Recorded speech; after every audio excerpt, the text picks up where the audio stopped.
Hey, this is Kim. I'm here at Mind Over Matter Meditation Center in Holliston, Mass. And this is your Friday forecast. So it's actually our weekend version. It is Sunday, March 6th. And this is a very, very incredibly rich, energetic day. So it's a perfect day to actually be doing this particular reading. We'll get back on track next Friday with our Friday forecast. But here we are, sort of in this very interesting culmination of the past year's worth of energy patterns really coming to a close. And so in one of our last videos, we talked about the cycle of Pluto and how Pluto was going to be moving from the sign of Capricorn into the sign of Aquarius. And so that's happening today. Over the next 24 hours, we're really shifting out of a cycle and into a bigger cycle.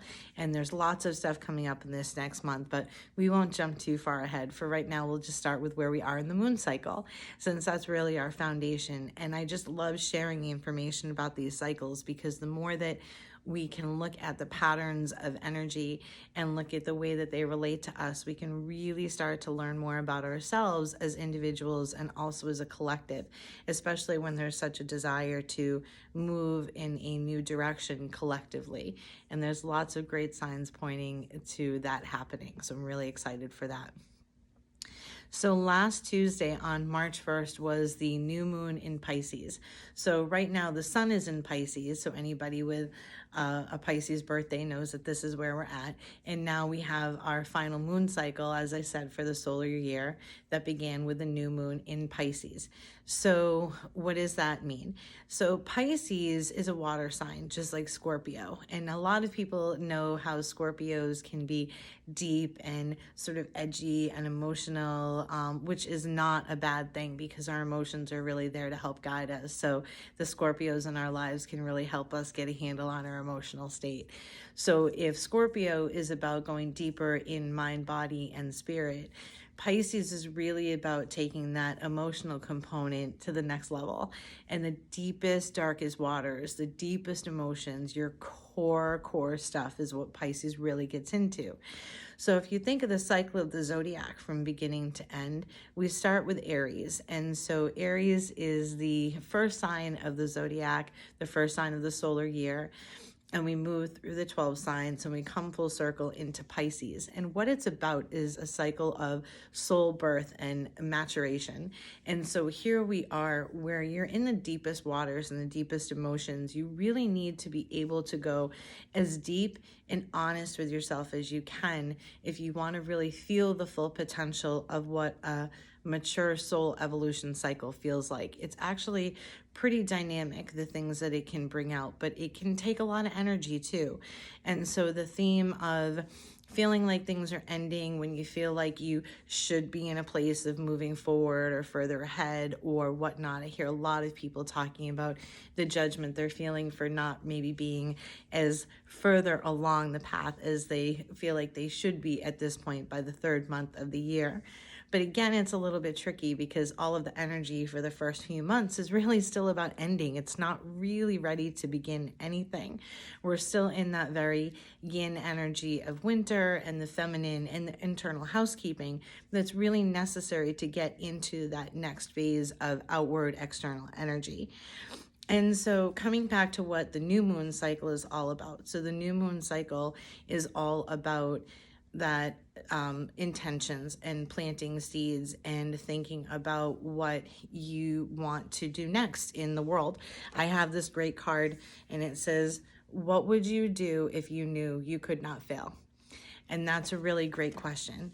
As I mentioned before, we had this window of opportunity, or have this window of opportunity. We can still kind of get some stuff into this cycle where we're at now, of second chances and of doing things differently, potentially better than we've done them before, or at least more in alignment with our true nature. And so if there are places in your life where you feel like you've gotten off track or you wish you could have done things differently, again, what would you do if you knew you couldn't fail, if you knew you could be successful? There's that great quote, whether you think you can or you can't, you're right. It's so true. It is so true, because where you put your mind and where you put your intention and where you put your energy is what you will manifest. And so really being mindful of where we're putting our energy. And so as I was doing the reading for this reading, I spent some time meditating and thinking about my own experiences and feelings and really trying to tap into the greater energies. What really came through was that this is that final month of gestation before pushing out the baby. And so we're really at that point. It feels like the longest pregnancy, the longest gestation period as humans that we've sort of experienced, especially since going into shutdown in 2020. And I think this past year, hoping that we were going to have a little bit more of that rebirth feeling instead of feeling like we're all kind of stalled out in the birth canal. And it's just the best metaphor that I can think of, because it's so accurate. Whether you've gone through childbirth or not, we all know somebody who has been pregnant. We've seen it portrayed in videos, movies, documentaries, etc., and sort of understand the process to some degree. And so this is really it. This is that last month of getting ready before the baby comes, getting ready before the new project starts, getting ready before the new fill in the blank launches as we move into the energy. Sorry about the bump there on the table. Got a little shaky. So anyway, we are really in that final month. And so what happens? It can be a lot of mixed emotions. So if you could be feeling elated and joyful and excited over the potential of what's coming, or you could be exhausted and tired and just having a hard time sleeping, a hard time with energy levels. You could be someplace in between the two, where you have some days that you're feeling great and some days that you're not. Again, I know in my own experience of having my children, that was very much what the last month of pregnancy felt like. And so there is this whole rebirth and this whole cycle. And so there's this wonderful mantra that we use in Kundalini yoga, and in other forms of yoga they use it as well, but that's where I got my training. So I'm gonna line it up with that, because that's where I was introduced to it, was through my Kundalini yoga training. And it is Sa Ta Na Ma, and basically what it represents is birth, life, death, rebirth. And so as I was thinking about today's reading, and as I was thinking about the energy, I did a drawing on the moon cards. Again, the deck that I have is the Moonology deck by Yasmin Boland. It comes with this great little book. And what's interesting is I pulled the new moon in Scorpio. And so it's kind of cool that even though it's not the new moon in Scorpio, it is the new moon cycle, or at least it was for this past week. And this particular card for Scorpio is about working through your fears. So again, coming back to this, what would you do if you knew you could not fail? Obviously, is going to tap into some fears around all sorts of things. It could be around being good enough, or feeling like you're good enough for this next thing that's coming, or around security and stability. And so it takes an immense amount of trust as we're working through our emotions. And I actually bookmarked the page because I thought it was really interesting that the very first thing that it said in the description of the book was, this card suggests a rebirth. And so as I was in this energy, really feeling this rebirth cycle, really feeling us at the end of that sort of symbolic death. I mean, death has sort of been, it's been up. It's been up this past year. We've seen a lot of loss. Death doesn't necessarily mean the physical loss of a being. It can be death of a belief. It can be death of an attitude. It can be like a final ending to anything that just has hit its end in its cycle. And so right now we're really in that ending period.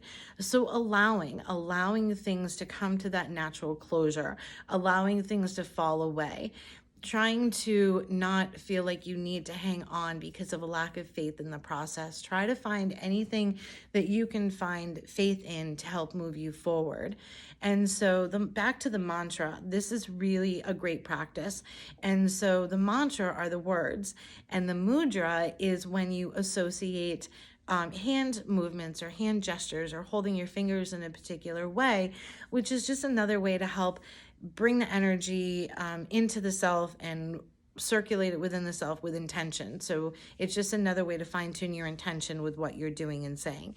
And so so if we take the mantra Satanama and we pair it with our hands.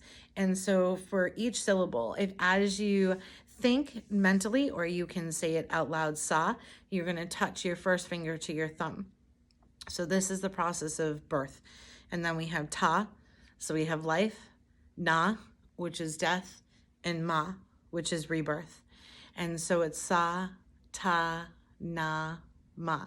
So you can hold your hands upright. You can put them palms facing up on your knees, nice and relaxed. You can close your eyes if you want, and just gently Sa, Ta, Na, Ma, Sa, Ta, Na, Ma, touching the fingers. Sa, Ta, Na, Ma, Sa, Ta, Na, Ma.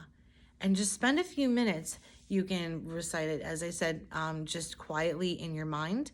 You can say it out loud. Every time that we are repeating mantras, what we're doing is we are repetitively hitting the tongue to the roof of the mouth in a soothing way. Mantras are soothing for that very reason. So as the tongue moves into the palate with very soft repetition or with particular vibration and sound, what's that doing is that's just helping to soothe the nervous system, which is why mantras work incredibly well. I've had more people in yoga classes say that they have a hard time meditating, but when they use a mantra, the process of quieting the mind is just that much more accessible and that much more tangible. So that particular mantra is very good for the process right now. So if you're feeling a little scattered, if you're feeling a little bit lost, like we had mentioned in a video before, left nostril breathing helps with emotional perspective. Conversely, if you need some energy, the opposite breathing to that is right nostril breathing.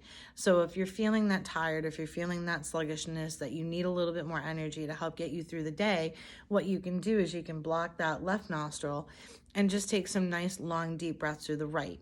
That's your active side, the yang energy,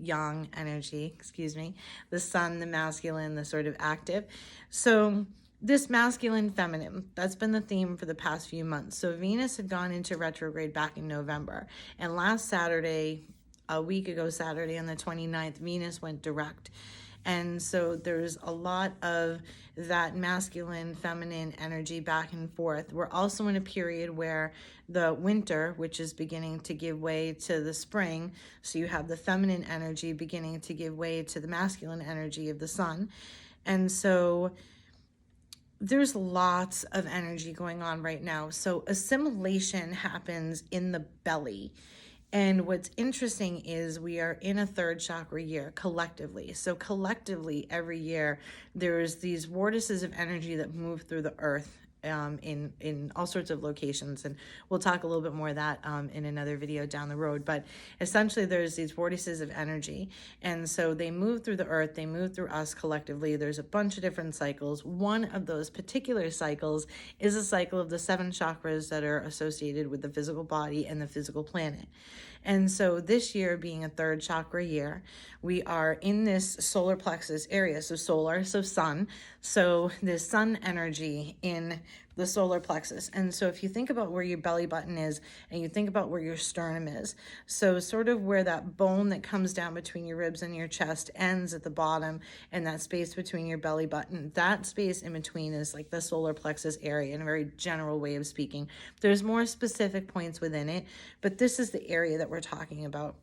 And so there's a breathing technique called breath of fire, and I'm sharing it with you now. I was going to wait until we got closer to the equinox and we were really coming more into that solar energy, but I really feel like this particular breathing exercise can be super helpful right now as you're in that last sort of cycle of this past year and the intentions and the seed planting for this month. and fine-tuning, that fine-tuning process, that clarification. It can help with clarity. It helps with assimilation. And so assimilation is when we take something in and we need to break it down so that we can digest it. And that can be anything from food to ideas to emotions. That energy all collects. It's kind of like when you get that feeling in the pit of your stomach, like you can't take in anymore. What happens is when you take in and take in and take in, but you don't fully assimilate, you can feel really stuck and really stagnant in this area. And so breathing is the element of the fourth chakra, is the breath. The fire is in the solar plexus. This third chakra is ruled by the element of fire. So if you've been camping, if you've ever lit a fire, you know that air is essential for a good fire.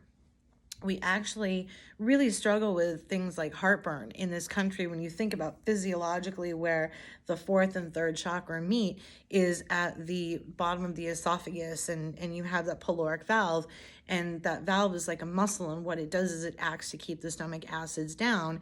And so breathing can help relax that valve so it has a healthy relationship between the digestion and the breath. And so breath of fire is done in a rhythmic way. It should always be comfortable and it should feel sustainable. It's extremely counterintuitive if you've never done this breath before. And so give yourself patience and give yourself time and permission to just keep trying at it and keep trying at it and keep trying at it. You'll eventually get it. So what we're going to do is you can breathe through the mouth or you can breathe through the nose. And so if you can start with the mouth and open breath like a dog pant, or you can close the mouth and do it through the nose. If you're doing it through the nose, basically what you want to do is assume that you have a cupcake in front of you with a candle on it, and you have to extinguish that candle with a huff through your nose. And so you can even put a hand on your solar plexus as you're doing it to feel the movement, to make sure you're sort of going the right way. So you're going to put a hand down here on your solar plexus. So when you inhale, that solar plexus is going to come out because you're filling that belly with air. Not a long, deep breath, just enough. And in, and then out. And as you come out, you're going to push. So you're inhaling, exhaling. Inhale, exhale. Inhale, exhale. I know it looks kind of silly, but I'm doing it slowly. And so you're just going to practice that. Again, just like a dog when they breathe, when they're panting in the sun, you can start with your mouth open, you know.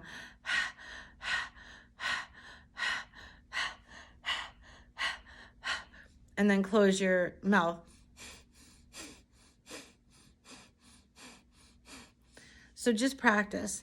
Just give it a try. I'm happy to work through people with that one-on-one. This is just an example. We will talk more about breath of fire over the next few weeks, because I really think that incorporating this practice into your physical routines, into your exercise routines, into your meditation routines, into your life in general will help assimilate and process out all the changes and all the things that are going on, and help you be able to show up from a more authentic place, which is ultimately what it's about. So again, we'll get into more of that. I just really wanted to share and touch on that now. I do plan on putting out a whole video of just breathing exercises, so we'll look forward to that as well. But coming back to the moon cycle and where we're at in this final month of gestation before the push. And so what is the push? The push is the coming out of the cycle of Pisces and into the next cycle of Aries and starting over. And so this past week we had the new moon. So it's the final stand, the final seed planting for this cycle. So it can also be sort of looking back at all the things that you wanted to bring about in this year. And there can be this feeling of wanting to do it all. Like all of a sudden you just want to complete anything and everything that you didn't complete over this past year. And so that's where the sifting, sorting, and letting go happens, because sometimes the things that we were inspired to do 6 months ago are no longer relevant, or they've changed. And it's the ability to be able to be now in the present and not let things pull you into the future or put your happiness in the future. It's about, the right now. And so here we are in March 6th. We are The last of these 3 alignments between Mars and Venus, the masculine and feminine, so we're going to start to see a softening around that. We're going to start to see a softening as the winter starts to give way to spring. And so on March 20th is the spring equinox, and it's also when the sun moves into Aries and we begin our whole new solar cycle. And so the new moon in Pisces card is really beautiful. So it's meditate and contemplate. And so this cycle is from last Tuesday until this Tuesday, the 8th. And when we get into that second quarter moon phase. So the second quarter moon is at the half moon. And yeah, so second quarter moon happens on Tuesday the 8th. I just wanted to make sure I had my dates right. And so we'll come out of that meditative and contemplative state with clarity, and with these breathing exercises, what they're designed to do is to help you assimilate the thoughts and the things and the downloads that you sort of get. Meditation is when you can quiet your mind enough that your mind chatter is quiet, and the thoughts that you are now having feel like they're coming from a different source, a higher source, a quiet. Sometimes it's that little voice. Sometimes it's a quiet knowing. It's a clarity. It's a feeling. People sort of get those impulses in different ways, but then what do you do with it? When you bring it in and you start to practice things like breath of fire, what you're really doing is allowing your nervous system to assimilate the thoughts so that it can respond accordingly and take you out of a fight or flight state, which is what happens when we don't know what to do, or we feel triggered, or we feel very unsure or untrustworthy of what's going on. It can help to soothe the nervous system in such a way that you just suddenly get it. You know there's aha moments left and right, and you feel like you can start to pull out and extract what makes sense to take action on moving forward. And so it's exciting. It's an exciting time. It is definitely think about what you would do. How would you soothe a mother about to have a baby? How would you soothe somebody who is going through something where they're feeling that loss? So that death, the death before the rebirth. So it's a recycling of energy. And if we really understood about the rebirth and the life process and the cycles, the satanama, we could sort of let go of our fear a little bit that we need to do things all in one moment, because it's about cycles. And when one cycle goes, another cycle comes. There's always opportunity. There's opportunity in every moment. And so that's about it for this week. I know that was a lot, but there's a lot going on. I just wanted to share some of the more important, I believe, and the more important things to sort of understand about what's going on right now, because it just helps to know where you're at. It helps to know where other people are at. The soothing, the new baby, that may be hard for some people to relate to, and that's fine. Anything new, if you're coming into a new project, you're a kid and you're getting a new pet, that excitement and then that fear of the responsibility. So that would be the thing that I would just look for. The theme of what may be going on for you right now is the excitement and the fear. And that goes right back to the card that I pulled, which is perfect, which is a new moon in Scorpio, which is working through fears. And when we get excited about the potential of what could be coming, there's a fear on the other side of that, of the unknown. And the unknown could be what's going to happen, or the unknown could be the way that we're relating to what's coming. And so trust yourself. Trust yourself to know what's best for you. Trust yourself to make decisions that are best for you, so that you can show up in your best way for others, and you can ultimately live your best life, because really that's what we're here to live. So thank you again. I hope you've enjoyed this. We will be back next Friday, and we will look at that second quarter moon phase, working towards that full moon and being able to revel in the work that we're doing over these next couple of weeks and our accomplishments before moving into spring. And I know that lots of people are excited for that. So enjoy this last wind down period. Try to get some rest. If you're feeling great and you've got that energy, then use that. Expand on where you are with that and, you know, take it, run with it. I can't wait to hear what people are up to and what new exciting things are coming. I know there's lots of stuff coming down the pike here, so stay tuned for that. We're working on some new programming, we're working on some new classes and bringing you some new content, so stay tuned. I hope you all have had a fabulous weekend and much love. I'll see you next week. Take care.